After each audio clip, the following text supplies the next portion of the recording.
महाराणा प्रताप। सिसोदिया वंश के महाराणा प्रताप अपनी वीरता, शौर्य, त्याग, पराक्रम, दृढ़ प्रण के लिए अमर हैं। उन्हें राजपूतों के महान शासकों में गिना जाता है। हल्दी घाटी की लड़ाई उनकी प्रमुख लड़ाई थी। इसके अलावा भी उन्होंने बहुत सारी लड़ाइयाँ की। महाराणा प्रताप एक महान योद्धा थे, जिन्होंने कभी भी मुगलों के सामने घुटने नहीं टेके।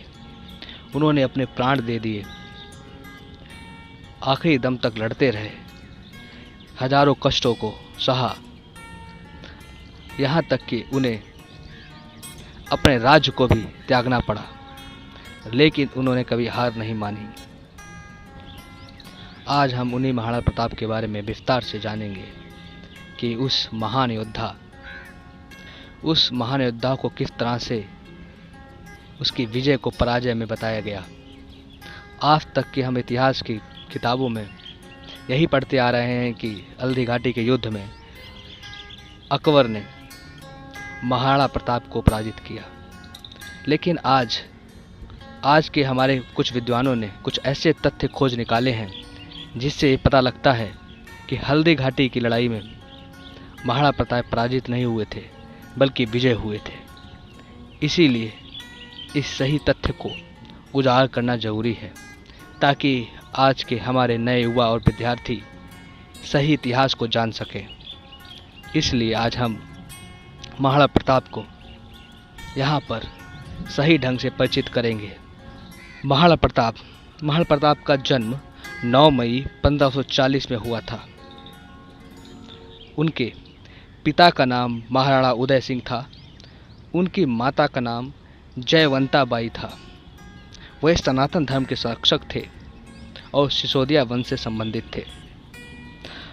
ऐसा कहा जाता है कि हल्दी घाटी की लड़ाई में जहां मुगलों की 80,000 सेना थी, सिर्फ 20,000 सेना के साथ महाराणा प्रताप ने उनसे लोहा लिया। और सिर्फ लोहा ही नहीं लिया, मुगलों के दांत खट्टे कर दिए और उन्हें हर कदम पे झुकने के लिए मजबूर किया।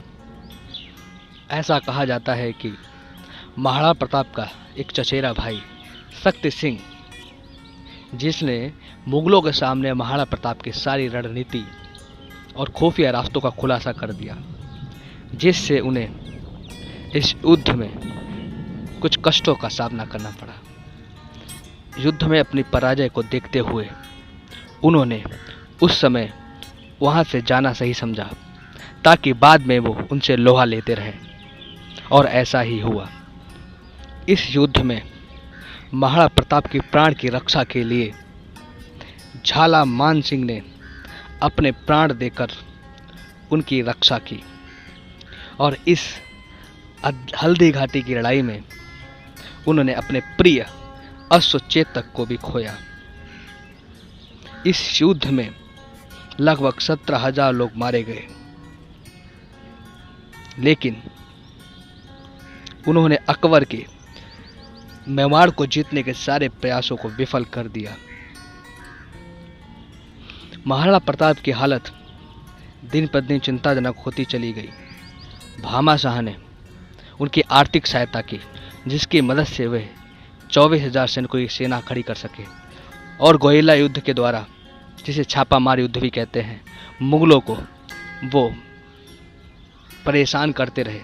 जब तक वो जिंदा रहे, उन्होंने मुगलों को चैन से नहीं रहने दिया।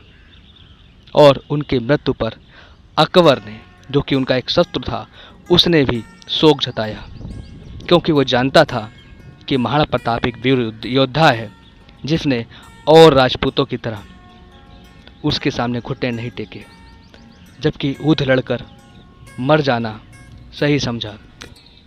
एक वह था जो अपने क्रूर साम्राज्य का विस्तार करना चाहता था, जबकि एक तरफ महाराणा प्रताप जी थे, जो अपने भारत मातृभूमि की स्वाधीनता के लिए संघर्ष कर रहे थे। महाराणा प्रताप की मृत्यु पर अकबर को बहुत ही दुख हुआ, क्योंकि हृदय से वो महाराणा प्रताप के गुणों का प्रशंसक था। अकबर जानता था कि महाराणा प्रताप जैसा वीर कोई नहीं है, यह समाचार सुनकर अकबर रहस्यमय तरीके से मौन हो गया और उसकी आंखों में आंसू आ गए। इतिहासकार विजय नायर की पुस्तक हिंद व सूर्य में महाराणा प्रताप के लिए कुछ तथ्य उजागर किए गए हैं। इस पुस्तक में कहा गया है, महाराणा प्रताप के पिता उदय सिंह ने छापा मार युद्ध प्रणाली ईजाद की थी, लेकिन वे स्वयं तो इसका प्रयोग नहीं कर सके, लेकिन बाद में महाराणा प्रताप, महाराणा राज सिंह और छत्रपति शिवाजी ने छापा मार युद्ध प्रणाली का प्रयोग किया और मुगलों को काफी परेशान किया।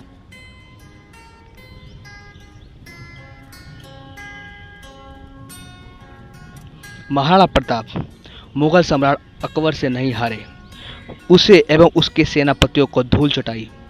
हल्दी घाटी के युद्ध में प्रताप जीते।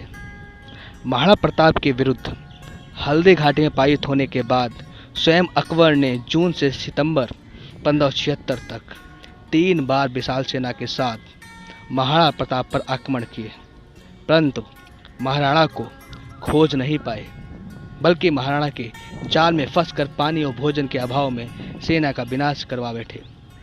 थक हार कर अकबर बासोवाड़ा होकर मालवा चला गया। पूरे 7 माह मेवाड़ में रहने के बाद भी हाथ मलता रहा।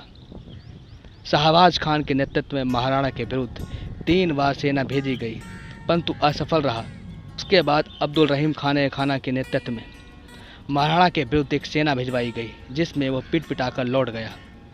9 वर्ष तक निरंतर अकबर पूरी शक्ति से महाराणा के विरुद्ध आक्रमण करता रहा, नुकसान उठाता रहा। अंत में थक हार कर उसने मेवाड़ की ओर देखना ही छोड़ दिया। ऐसा कोई अवसर प्रताप के जीवन में कभी नहीं आया कि उन्हें घास की रोटी खानी पड़े, अकबर को संधि के लिए पत्र लिखना पड़ा हो। इन्हीं दिनों महाराणा प्रताप ने संगा पहाड़ पर एक बावड़ी का निर्माण करवाया और सुंदर बगीचा लगवाया। महाराणा की सेना में 1 राजा, 3 राव, 7 रावत, 15,000 अश्वरोही, 100 हाथी, 2,000 पैदल, 100 वजित्र थे।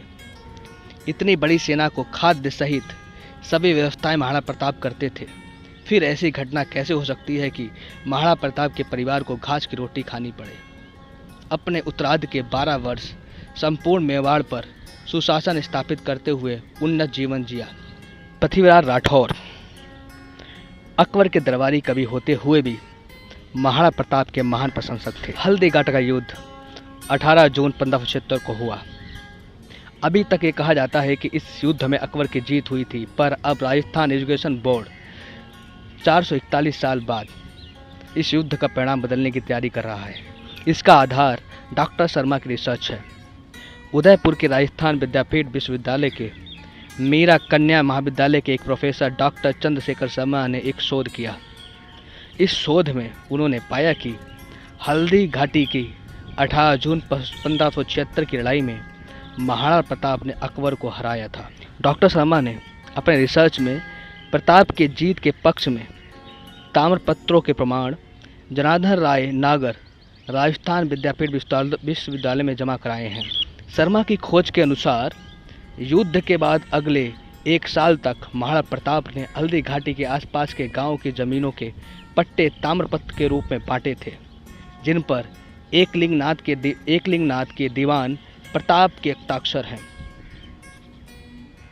उस समय जमीनों के पट्टे जारी करने का अधिकार सिर्फ राजा को ही होता था। इससे अनुमान लगता है कि राजा महाराणा प्रताप हल्दी घाटी के युद्ध में नहीं हारे।